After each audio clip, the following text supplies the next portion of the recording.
హేమంత మంచులో సూర్యుడు ఏడుగురాలెక్కి వచ్చాడు. ఉత్తర దిక్కుల్లో వెచ్చటి కాంతులు తెచ్చాడు. శ్రీమంతుడై కొత్త అల్లుడు అత్తారింటికి వచ్చాడు. అమ్మాయి బుగ్గలో ఎర్రటి సిగ్గులు తెచ్చాడు. చీకటి వెళ్ళగొట్టి కల్లాపినే చల్లేస్తుంటే తలటు స్నానాలతో ఇల్లు వాకిలి తెల్లవారే. నింగిలో చుక్కలు దించి నేల మీదే పెట్టేస్తుంటే రంగు రంగులు అద్దిన ముగ్గుల్లో గొప్పెమ్మలు పట్టు పరికిడి కట్టుకున్నట్టు అమ్మాయి వలె కట్టు కట్టి ముచ్చటకున్నాయే.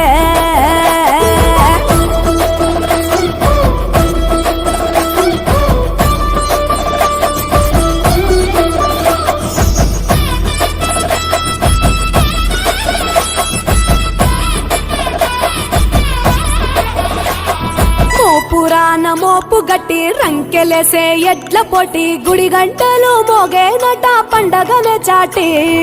రంజు భలే ఈల కొట్టి పుంజు కాలికి కత్తి కట్టి తొడగొట్టే భీమవరం పందాలే కట్టి. రాయలసీమ రాజసము పల్నాటి సీమ పౌరుషము కోనసీమ మమకారము గోదావరి మనసుల ఎటకారము. ఎరువక సాగుతుంటే రైతు గుండె ఉప్పొంగే జంటగా పైరు పాపలు ఉయ్యాలలో నవ్వుగే. సంత ఊరు వైపే మనసంతా లాగేస్తూ ఉంటే కన్నవారి చెంత ఒదిగేనే.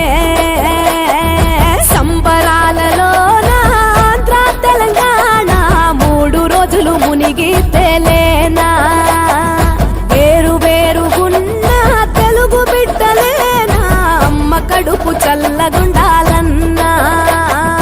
హేమంత మంచులో సూర్యుడు ఏడుగురాలెక్కి వచ్చాడు. ఉత్తర దిక్కుల్లో వెచ్చటి కాంతులు తెచ్చాడు. శ్రీమంతుడై కొత్త అల్లుడు అత్తారింటికి వచ్చాడు. అమ్మాయి బుగ్గల్లో ఎర్రటి సిగ్గులు తెచ్చాడు. చీకటి